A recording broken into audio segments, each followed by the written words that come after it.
വരികയാണ്. കോട്ടയം ജില്ലയിൽ 52.11 എന്നുള്ളതാണ് ഇപ്പോൾ വന്നിരിക്കുന്ന പോളിംഗ് ശതമാനം. അത് ഉയർന്നത് തന്നെയാണ്. അതായത് എറണാകുളത്തിനും ആലപ്പുഴയ്ക്കും തൊട്ട് പിന്നിൽ തന്നെയുണ്ട് കോട്ടയം എന്നുള്ളതാണ്. അവിടെ ജനങ്ങളൊക്കെ പുറത്തേക്ക് ഇറങ്ങി വോട്ട് ചെയ്യുന്നുണ്ട് എന്നുള്ള കാഴ്ച. Toby Johnson വിവരങ്ങളുമായുണ്ട്. ടോബി, കോട്ടയത്തും ഇത് UDF-നെ സംബന്ധിച്ച് ജീവൻ മരണ പോരാട്ടം തന്നെയാണ്. അവർക്ക് പിടിച്ചെടുക്കേണ്ടതുണ്ട്. കേരള കോൺഗ്രസ് ഒക്കെ LDF-നൊപ്പം നിൽക്കുന്ന സാഹചര്യത്തിൽ ഇരു കേരള കോൺഗ്രസ്സുകാരും തമ്മിലൊക്കെയുള്ള മത്സരം, അതെല്ലാം നമ്മൾ നേരത്തെ പറഞ്ഞു കഴിഞ്ഞതാണ്. ഏതായാലും എങ്ങനെയാണ് ഇപ്പോൾ കോട്ടയം ജില്ലയിൽ വിവിധ ഇടങ്ങളിൽ നമുക്ക് ലഭിക്കുന്ന കണക്കുകൾ?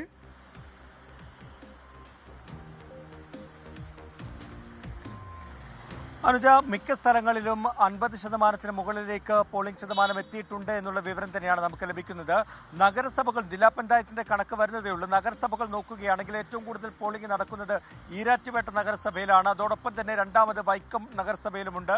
കോട്ടയം, ചങ്ങനാശ്ശേരി പോലുള്ള നഗരസഭകളിലാണ് ഒരു അല്പം പിന്നിലോട്ട് കാര്യങ്ങൾ നിൽക്കുന്നത്. ബാക്കിയുള്ള സ്ഥലങ്ങളിലൊക്കെ മികച്ച പോളിംഗ് തന്നെ ഉണ്ട് എന്ന് പറയാം. പഞ്ചായത്തുകളുടെ കാര്യം നോക്കിയാലും സമാനമായ രീതിയിൽ തന്നെയാണ്. പ്രത്യേകിച്ചും കടുത്തുരുത്തി മേഖലകൾ, ഈരാറ്റുപേട്ട, കടുത്തുരുത്തി പോലെയുള്ള പ്രദേശങ്ങളിലൊക്കെ, വൈക്കം പോലെയുള്ള പ്രദേശങ്ങളിലൊക്കെ വലിയ പോളിംഗ് നടക്കുന്നുണ്ട് എന്നുള്ള വിവരം തന്നെയാണ് അവിടുന്ന് ലഭിക്കുന്നത്. എന്തായാലും ഔദ്യോഗിക കണക്കുകൾ ഇപ്പോൾ എത്തിയിട്ടില്ല. നമുക്ക് ഇപ്പോൾ പങ്കുവെക്കാൻ കഴിയുന്ന ഒരു പുതിയ വിവരം എന്നുള്ളത് പാലാ നഗരസഭയിലെ 19-ാം വാർഡിൽ ഒരു സംഘർഷം ഉണ്ടായിരിക്കുന്നു എന്നുള്ളതാണ്. അവിടുത്തെ കോൺഗ്രസ് സ്ഥാനാർത്ഥിയുടെ സഹോദരനും അതുപോലെ തന്നെ UDF വിമതിയായിട്ട് മത്സരിക്കുന്ന വ്യക്തിയുടെ ഭർത്താവും തമ്മിലൊരു സംഘർഷം ഉണ്ടായിരിക്കുന്നു. ഇതേ തുടർന്ന് പോലീസ് ഇടപെട്ട് അവിടെ ആളുകളെല്ലാം മാറ്റി നിർത്തി എന്നുള്ളൊരു വിവരം നമുക്കിപ്പോൾ ഏറ്റവും പുതിയ വിവരമായിട്ട് പങ്കുവെക്കാൻ സാധിക്കുന്നുണ്ട്.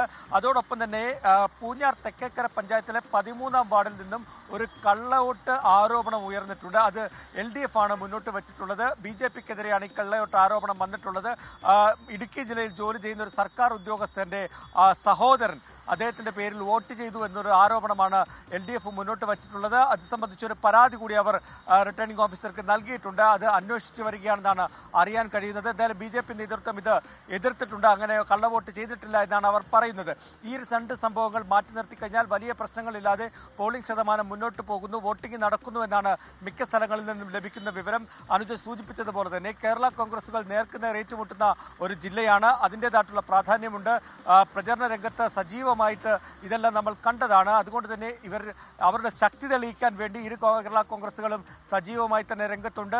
അവരുടെ കഴിയുന്നത്ര വോട്ടർമാരെ ബൂത്തിലേക്ക് എത്തിക്കാനുള്ള എല്ലാ ശ്രമങ്ങളും കേരള കോൺഗ്രസുകളും മറ്റു പാർട്ടികളും നടത്തുന്നുണ്ട്. ഒപ്പം തന്നെ BJP-യും അവരുടെ അക്കൗണ്ട് തുറക്കാനുള്ള ശ്രമങ്ങൾ നടത്തുന്നു. 2 പഞ്ചായത്തുകളാണ് കഴിഞ്ഞ തവണ അവർക്ക് ലഭിച്ചത്. അത് പള്ളിക്കത്തോടും മുത്തോലിയുമാണ്. അതിനപ്പുറത്തെ കൈമനം പോലെയുള്ള പഞ്ചായത്തുകളിൽ അവർ ലക്ഷ്യമിടുന്നുണ്ട്.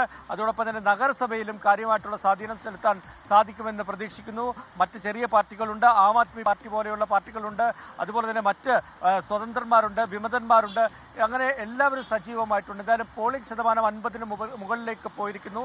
2015-ൽ 78% അത് 2020 ആയപ്പോൾ 73% കുറഞ്ഞിരുന്നു.